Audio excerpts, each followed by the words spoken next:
조 바이든과 워렌이 1, 2위는커녕 4위, 5위로 다 밀려버리고 오히려 버니 샌더스와 38살의 아주 뭐 젊은 청춘 피터 부티지지 이 사람이 급부상하면서 이제 이 양강이 되고 있는.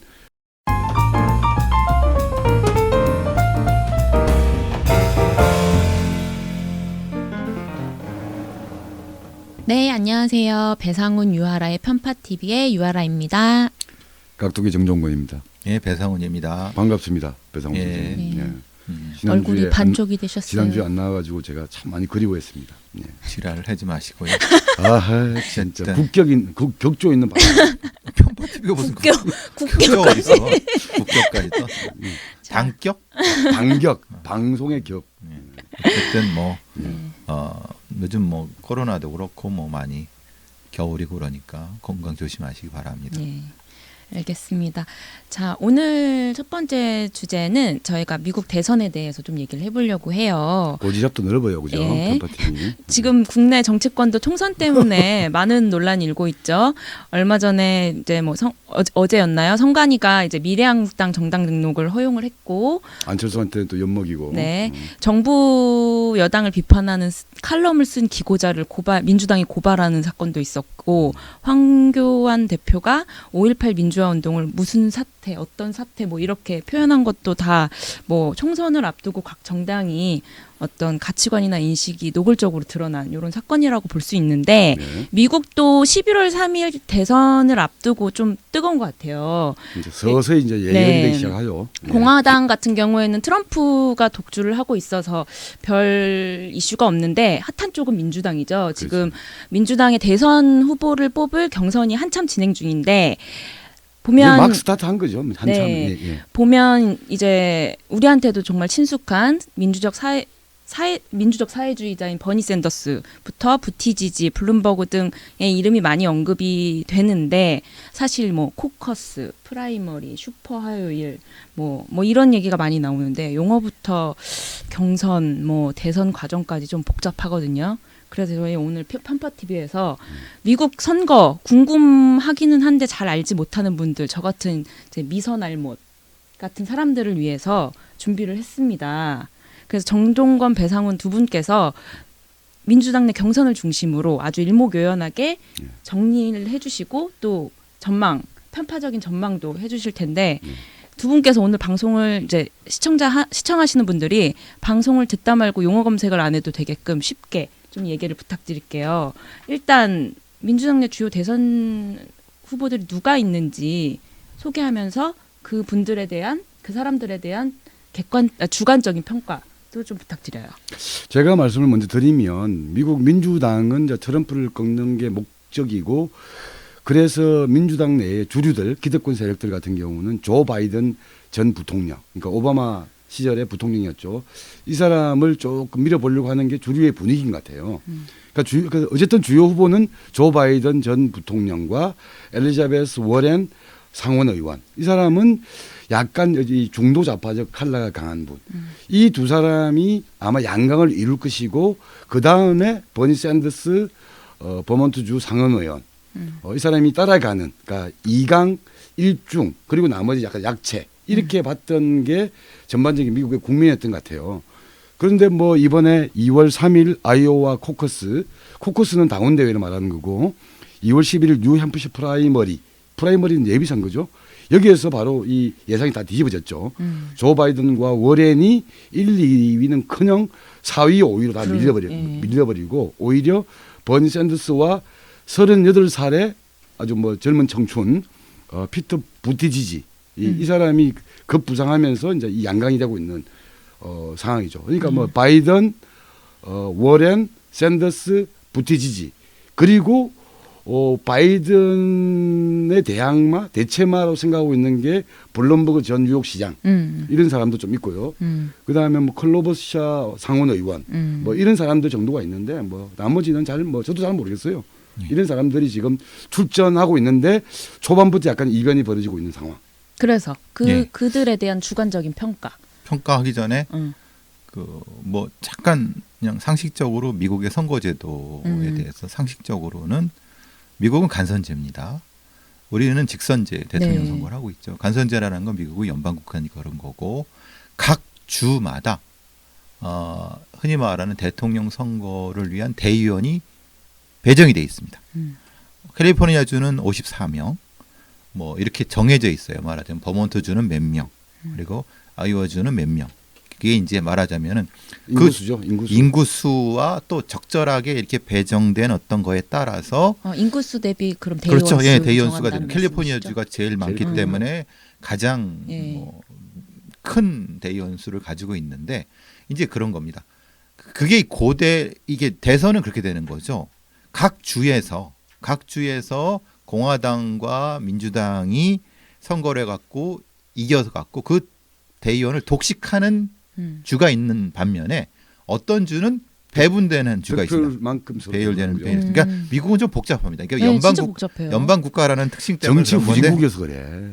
그런 건데 이제 그게 이제 그대로 각 정당의 경선 그러니까 이게 이제 흔히 말하는 이 경선에도 룰이 적용이 되는 겁니다. 네. 그래서 가장 먼저 아이오와 주에서부터 가장 마지막에 있는 주까지 쭉 순회하면서 경선을 하는 거죠. 그 경선을 하면서 우리로 치면 뭐 부산, 그렇죠. 서울 뭐 예, 이런 식으로 이렇게 하면서 하는 예전에 노무현 후보가 했던 예. 것처럼 돌아가면서 끝내는 서울에서 이제 뭐 이렇게 하는 것처럼 하는데 각 주에서 얻어인 대의원을 가지고 하는데 그 우리 형태로 크게 이 선거는 두 개가 있습니다. 코커스가 있고 네. 프라이머리가 있는데 코커스는 순수하게 민주당 당원들만이 투표를 할 수가 있는 거고요.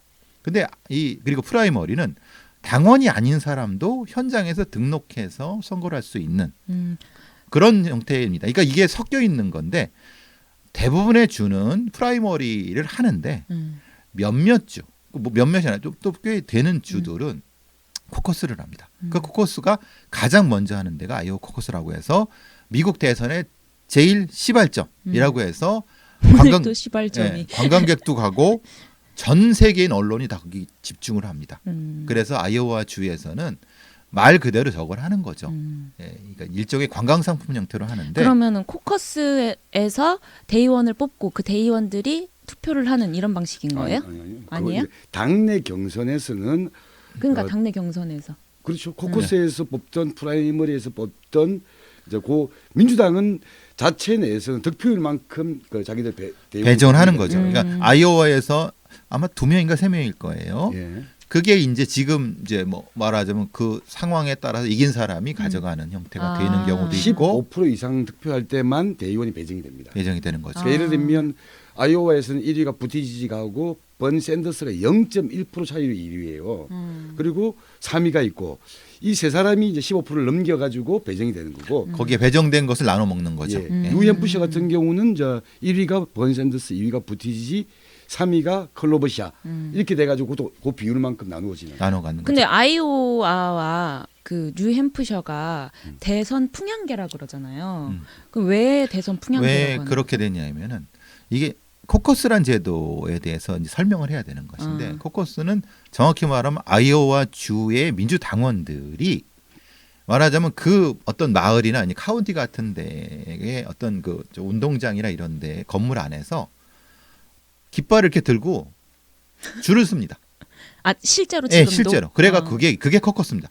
이제 우리는 우리 카운티에서는 이렇게 당원들의 보니까 이렇게 됐습니다라고 하는데 그게 될 수 있는 상황을 보시면은 당원들이 그 전에 치열하게 토론을 한다는 거예요. 아니면은 어떤 후보한테 줄 설지를 그렇죠. 아니면은 어떤 힘이 있는 어떤 중간 간부가 이번에는 우리가 부티지지로 가자 아니면 머런으로 가자라고 힘을 쓰거나 무슨 짓을 하거나 거기서 결과를 산출하기 위해서는 내부 토론을 하든 내부 작당을 하든 한다는 거예요. 그러니까 뭐냐면 그 내의 어떤 분위기를 읽을 수 있다는 거예요. 그러니까 갑자기 부티지지가 상승했다라고 하는 것은 우리의 생각이고 미국의 민주당의 그 어디 동부에 있는 아니면 중부에 있는 그러니까 아이오와 주에 있는 사람들의 생각은 외국에서 있는 사람의 생각과 다르게 아무리 봐도 트럼프를 이길 수 있는 사람은 우리들을 봐서는 부티지지다. 아니다.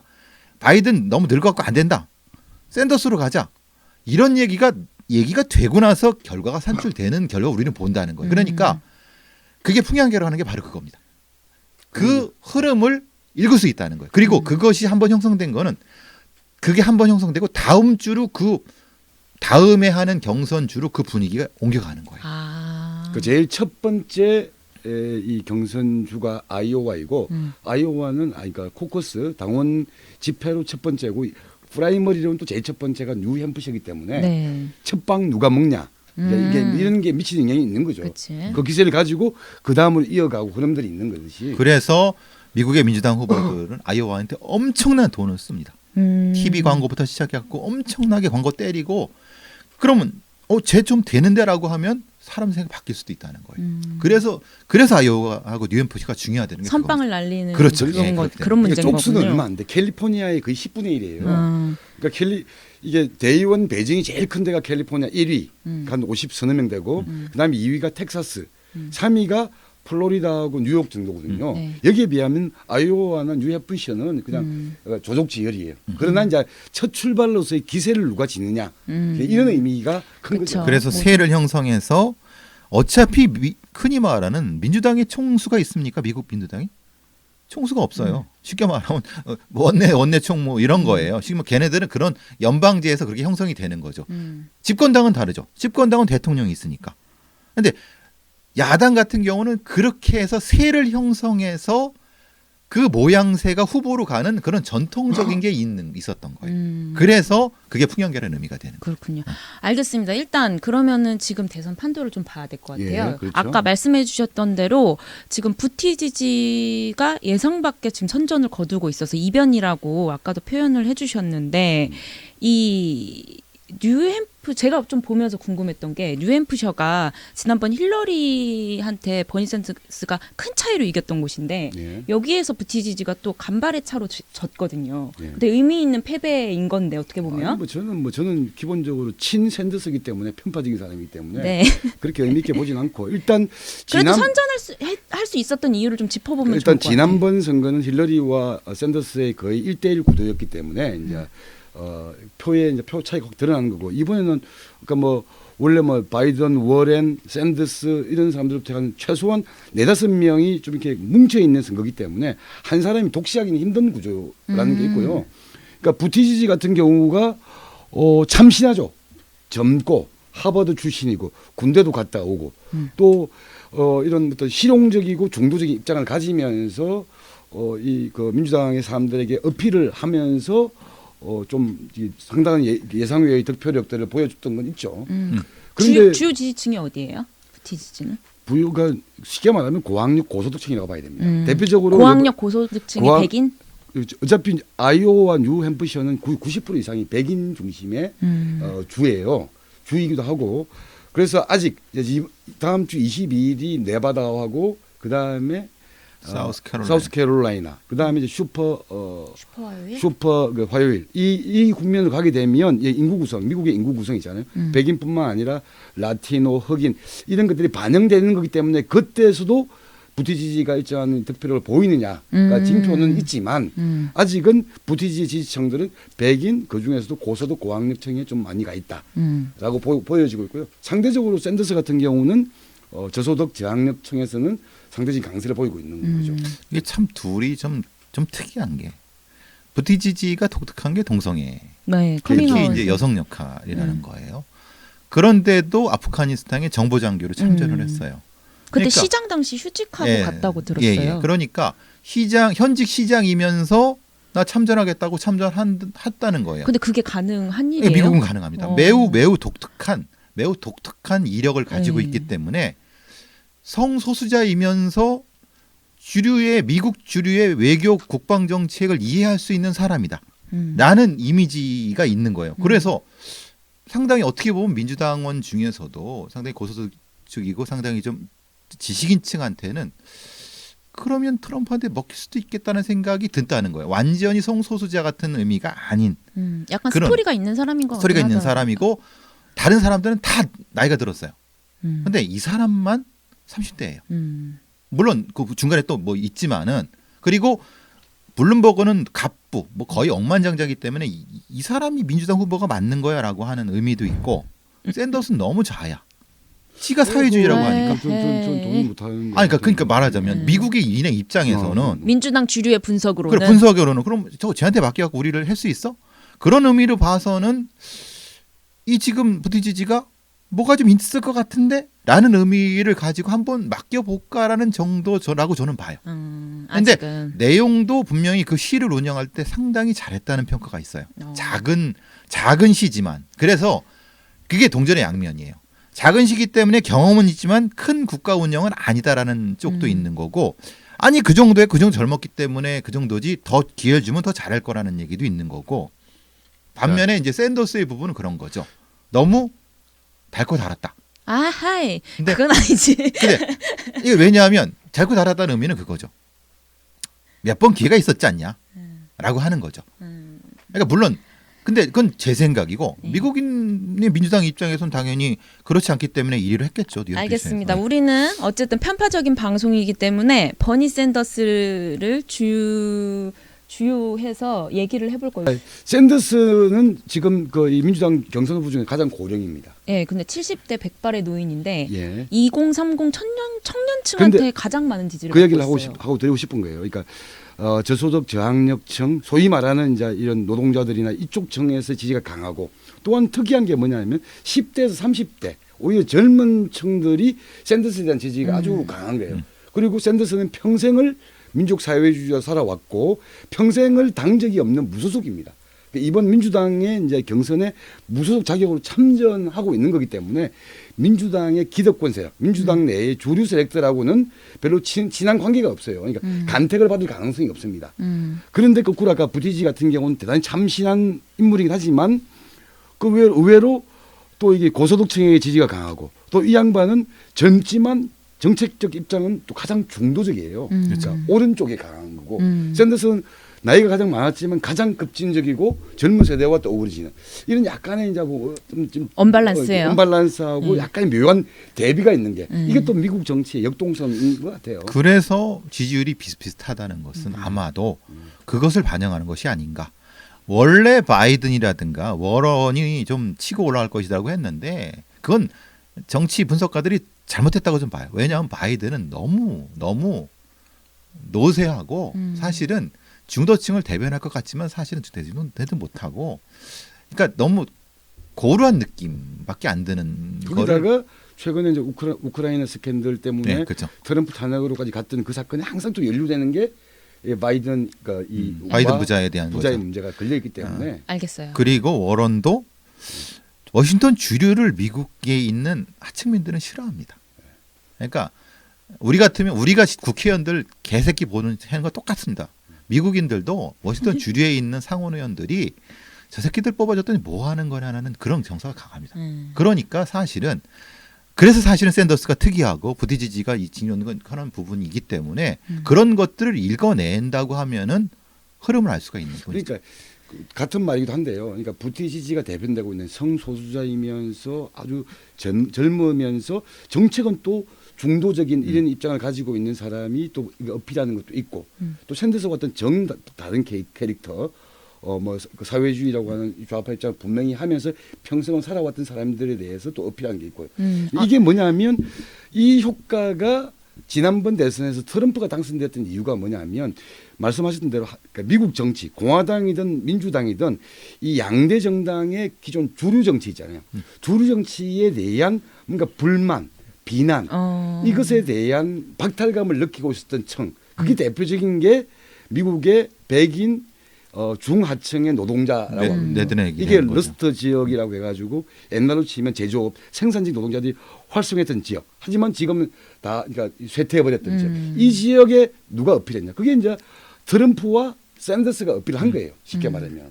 그러니까 민주당에서는 그게 샌더스였고 공화당에서는 그게 트럼프가 어필한 거고 방향은 정반대였죠. 네. 예를 들면 하나는 거구적인 방향, 하나는 민주적 사회주의 방향. 그러니까 이런 측면에서 이번 대선에서도 그런 약간 박탈감을 가지고 있는 중하층의 백인 노동자들 그리고 소수민족들 이 층들의 이해를 누가 대변할 수 있느냐. 저는 그런 의미에서 과연 부티지지냐 그건 아닌 것 같다. 그런 의미에서 샌더스의 역할이 있는 것 같다. 샌더스 얘기를 지금부터 해볼 건데 지금부터요? 편집을 해서 좀 길게 가더라도 샌더스 지지자들의 샌더스가 지지자들을 대상으로 한 연설에서 이건 나의 선거운동이 아니라 우리의 캠페인이다라고 했는데 요 연설 내용이 제가 좀 인상이 깊었던 게 자신의 정치적 노선, 철학, 비전에 대해서 지지자들이 동의하고 여기 함께하고 있다라는 얘기인 것 같아요. 그러니까 그를 뽑는 게 아니라 그의 비전과 철학을 선택한 것 같다라는 생각이 들었어요. 그래서 이 버니 샌더스라는 사람의 민주적 사회주의자를 자청하고 있는 사람에 대한 분석이나 또 어떤 뭐 이 사람의 정치적 그러니까 이게 성과 이런 것들 좀 말해볼 필요가 그러니까 뭐 있잖아요. 민주적 사회주의, 그러니까 이런 얘기하면 좀 거창한 거잖아요. 근데 샌더스가 얘기하는 건 뭐냐면 무상교육, 무상의료예요. 그러니까 아시겠지만 미국은 건강보험 제도가 없잖아요. 전 국민을 대상으로 한 건강보험 제도가 반드시 필요하다는 이야기를 일관되게 주장해왔고 무상의료, 무상교육 뭐 단순하게 이야기하게 되면 그러니까 무상의료라고 하는 건강보험 문제의 그러니까 이 절박성 이런 것을 가장 강하게 얘기하고 있고 미국 민주당 내 워렌 같은 경우도 이건 아직 힘든데 라면서 약간 이제 이따가 빼는 게 있고 무상교육은 뭐냐면 미국 대학생들 한국하고 똑같은 거예요. 등록금 문제하거나 취업 문제 이런 문제들에 대한 뭔가 이 박탈감, 불안감, 미래에 대한 이런 것에 대해서 가장 강하게 어필하면서 이 싸움들을 해야 된다라고 주장해왔던 게 샌더스고 이런 것들이 바로 이 젊은이들, 그러니까 미래가 아직은 불투명한 이 젊은이들과의 호소 이게 만난 지점들이 하나인 것 같고요. 근데 사실 정치인들이 그런 말은 많이 하잖아요. 예. 근데 이제 버니 샌더스가 어떤 추진력, 정책을 실행하는 능력에 대한 검증을 받은 적이 있나요? 그죠. 어쨌든 샌더스는 뭐 오랜 기간 연방 하원 의원, 상원 의원이었는데 샌더스가 부각되었던 거 뭐냐면 1981년 그 악명 높은 레이건 시대에 버몬트의 벌링턴이라고 하는 시의 시장이 되면서 전국적 인물로 등장합니다. 작은 시지만 그 시를 8년 동안 시장으로 운영하면서 실질적으로 민주적 사회주의 진보 정책이 어떻게 바뀌었느냐에 대한 그 지역 주민들에게 정책을 통해서 어필을 한 거죠. 예. 너무 막 시간에 쫓겨서 빨리 말씀하시는 것 같아서. 그러니까 대표적으로 뭐가 있었냐면 그 벌링턴에 있는 한 호수에 대형 호화 호텔을 지으려고 하는 그 동네 좀 이렇게 갑부의 주장들을 단호하게 배척하고 그것을 오히려 시가 주민들이 쉽게 누구나 그러니까 이게 그러니까 와서 즐길 수 있는 공동의 시민 공동의 시민으로 만드는 일들을 했습니다. 또 두 번째는 뭐냐면 부동산을 개발하는데 오히려 시에서 그 당시 돈으로 엄청난 뭐 한 20만 달러, 30만 달러의 돈을 통해서 그 부지를 사가지고 오히려 임대주택이나 서민주택을 만들어서 분양을 해버렸던 그걸 과정. 실제로 추진한 거. 우리나라에서도 그런 정책들이 그렇죠. 나오고 있잖아요. 지금 뭐 박원순이 얘기하고 있는 공공 매입 부동산 기금하고 비슷한 거고요. 또 하나는 거기는 지금으로 치면 대형마트 있잖아요. 이마트 같은 게 들어오려고 할 때 그걸 다 막아냅니다. 막아내고 거꾸로 협동조합 형식의 이 지역 주민들의 어떤 그 마트들을 만들어내는 과정. 상당히 지지를 많이 받았다고 그러더라고요. 예, 그러면서 압도적으로 아까 그 4번의 연속 시장, 그 시장 임기가 2년밖에 안 되기 때문에 연속으로 4번인가를 재직하게 되는 거죠. 그러니까 이런 과정을 통해서 샌더스가 좌파기 때문에 말만 급진적이다. 이것이 아니라 이 급진적인 정책들을 실제 시정 활동을 통해서 녹여내며 집행해왔던 그 경험들을 또한 가지고 있는 사람이 저는 샌더스라고 생각합니다. 그래서 그게 이제 장점인데 오히려 그것을 샌더스를 비판하는 사람에게 단점이 될 수 있다라고 하는 것은 미국의 백인들이 항상 주장하는 바가 그거죠. 무슨 돈으로 할 거냐. 어차피 선거가 진행되면 막대한 선거 자금 모금이 필요한데 그 모금이라고 하는 건 기업으로 받을 수밖에 없는 거고 결국은 작은 시의 것은 선거 캠페인 자체가 자본에 종속되지 않은 상태에서 했다고 하면 될 수 있지만은 대통령 선거라는 것 자체는 그것에 의존할 수밖에 없는 상황이고 그래서 이제 샌더스가 얘기했던 부유세 얘기가 나오는 건데 부유세를 누구한테 어떻게 매길 것인가에 대한 왜냐하면 전국민 의료보험이라든가 아니면 전국민 아니면 대학생에 대한 이제 등록금 복지 같은 지원 같은 경우는 막대한 예산을 어떻게 조달할 것인가에 대한 얘기를 부유세만으로 한다는 것이 선시적인 얘기냐 그리고 선거 과정 속에서의 기득권의 문제를 충돌하는 걸 어떻게 할 것인가에 대한 것이 구체적이지 않다라고 해서 장점이 곧 단점으로 이제 비판하는 사람들은 단점이 되는 거고 또 하나는 그런 거죠. 그러니까 이게 단점이 되는 부분들 연결되는 것과 연결해서 흔히 말하는 샌더스와 트럼프는 같은 지지 기반을 가지고 있었는데 트럼프는 소위 말하는 이 구역의 미친놈 전략을 해갖고 대한민국한테 쥐어짜내고 일본놈한테 쥐어짜내고 중국놈 조져갖고 쥐어짜내갖고 이것을 이렇게 역시 미친 존재감이야. 할 수 있는 그런 미친 짓을 할 수 있는데 샌더스는 솔직히 제대로 된 정신머리로 할 수 있느냐? 그게 쉽게 말하는 실현 메커니즘에 대한 얘기를 공화당 쪽이나 아니면 민주당 주류에서도 계속 문제 제기하는 거죠. 지금 그건 뭐 얘기가 우리나라에서 많이 나오는 얘기. 당연 부유세 아니고, 얘기, 예. 메커니즘의 얘기가. 그러니까 그거를 넘어설 수 있으면은 샌더스가 치고 올라가는 거고 거기서 머뭇거리거나 TV 토론할 때 힐러리하고 TV 토론할 때 거기서 지난번 경선에서 머뭇거리거나 거기서 공격을 역공을 당하면은 똑같은 게 반복된다는 거죠. 힐러리하고 했을 때도 그것을 제대로 해결을 못했어요. 그러니까 토론을 통해서. 그러니까 4년이 지났으면 어떻게 되든 좀 대안을 가지고 할 수 있다고 하면은 저는 샌더스가 유리하다고 보는데 거기서 미적거리면은 민주당 지지자들은 바로 돌아설 수 있다고 생각합니다. 그렇게 또 일리 있는 또 분석이네요. 그것도.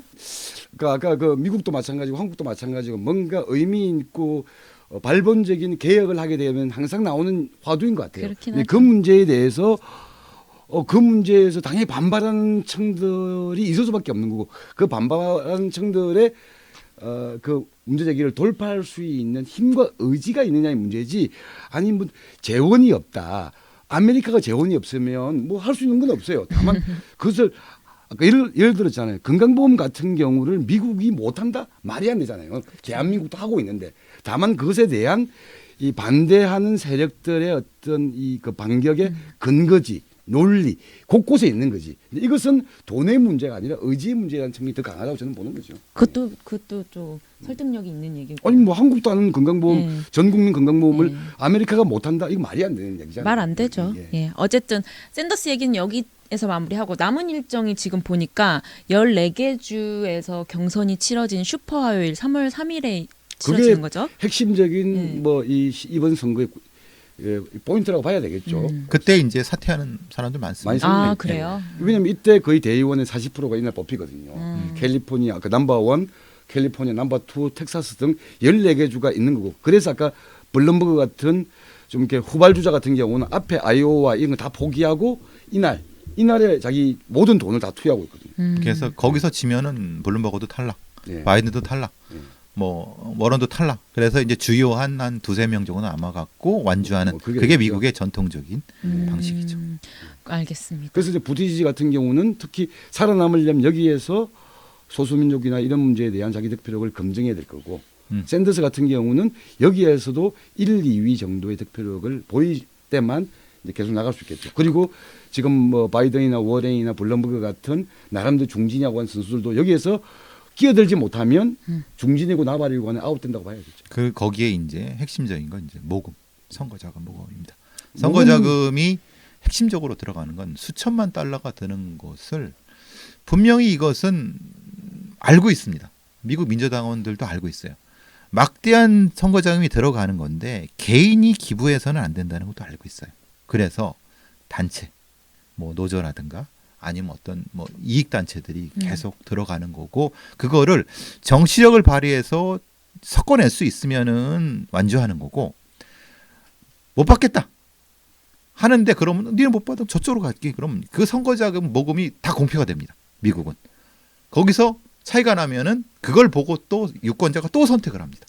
그런 시스템이기 때문에 그건 정치력의 문제가 또 돼요. 여기도 그런 이제 것도 있네. 표현이 있는 건데 그래서 지금의 이 주주들의 선거자금 모금의 유형을 보면 크게 세 가지가 있어요. 예를 들면 대표적인 경우가 워렌이나 바이든 같은 경우는 돈을 많이 모으는데 주로 기업들이나 그렇죠. 좀 힘센 놈의 후원을 많이 받아요. 그렇죠. 또 그게- 그런 후원금 누구한테 받는지를 그렇죠. 그 보고 차이가 있는 누구를 거예요. 대변하는지도 알 수 있겠네요. 다 공개됩니다. 샌더스는 대표적으로 소액 다수예요. 지금 샌더스가 선거 모금 거의 랭킹 1, 2위거든요. 소액 다수로? 예, 거의 소액 다수예요. 여기는.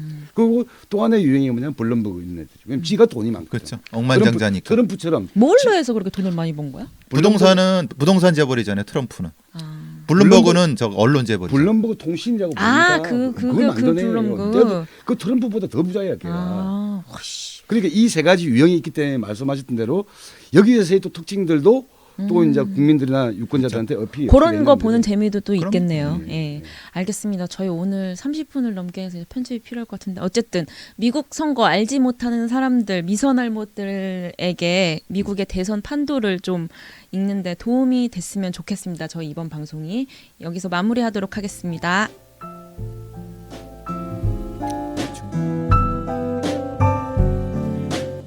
천명 채워주세요. 네. 빨리. 구독 많이 해주세요.